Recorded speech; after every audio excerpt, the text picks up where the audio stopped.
Hello students, let's look at the question. Nitrogenous wastes are excreted as urea in mollusks and mammals, insects and bony fishes, frogs and cartilaginous fishes या फिर mammals and marine fishes.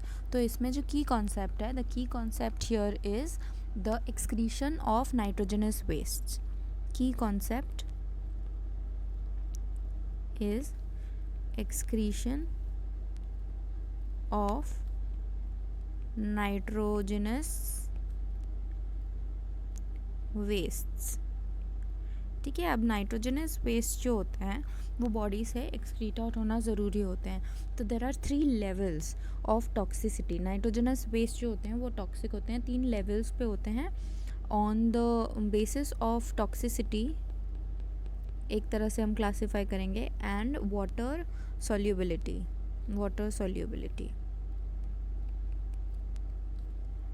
ठीक है, तो toxicity सबसे ज़्यादा किसकी होती है? सबसे ज़्यादा होती है अमोनिया की. अमोनिया के फॉर्म में कौन कौन से ऑर्गेनिजम्स करते हैं? सारे एक्वेटिक ऑर्गेनिजम्स. ठीक है, और वाटर सॉल्युबिलिटी सबसे ज़्यादा होती है अमोनिया की, हाईएस्ट.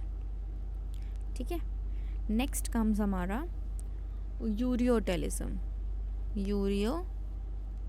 मतलब यूरिया के फॉर्म में निकलता है. अब ये कौन से ऑर्गेनिजम्स होते हैं? एम्फीबियंस, मैमल्स होते हैं. एम्फीबियंस ये सब होते हैं. इनका जो वाटर अमाउंट होता है बहुत ज़्यादा हाई नहीं होता, इट्स मॉडरेट होता है. मतलब कम वाटर लॉस पे भी ये जो यूरिया होता है वो एक्सक्रीट हो जाता है.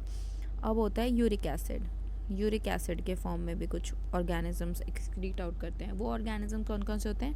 जैसे इंसेक्ट्स हो गए या बर्ड्स हो गए. तो इन सारे ऑर्गेनिजम्स को वाटर की रिक्वायरमेंट, मतलब उसमें वाटर का स्कैर्सिटी होता है. देयरफॉर सॉल्युबिलिटी जो होती है यूरिक एसिड की सबसे कम होती है, लोएस्ट सॉल्युबिलिटी होती है. तो इसीलिए यूरिक एसिड का जो एक्सक्रीशन है विदाउट लॉस ऑफ वाटर हो सकता है. अमोनिया एक्सक्रीट आउट होने के लिए बहुत ही हाईली टॉक्सिक होता है. एंड देयरफॉर वाटर सॉल्युबिलिटी ज़्यादा होती है, वाटर की नीड भी ज़्यादा होती है. ओके, सो नाइट्रोजनस वेस्ट यूरिया के फॉर्म में कौन से ऑर्गेनिजम्स करते हैं? Mammals, amphibians. अब एम्फीबियंस कहाँ हैं? एम्फीबियंस है हमारे फ्रॉग्स. और कार्टिलेजिनस फिशेस जो होती हैं वो भी हमारे यूरिया के फॉर्म में करती हैं. लेकिन बोनी फिशेस कौन से होते हैं? बोनी फिशेस जो होती हैं वो अमोनिया के फॉर्म में करते हैं. तो ये याद रखना पड़ेगा कि यूरिया के फॉर्म में जो हमारा एक्सक्रीशन होता है वो कार्टिलेजिनस फिशेस का होता है, अमोनिया के फॉर्म में बोनी फिशेस का होता है. Therefore, the correct answer is option C.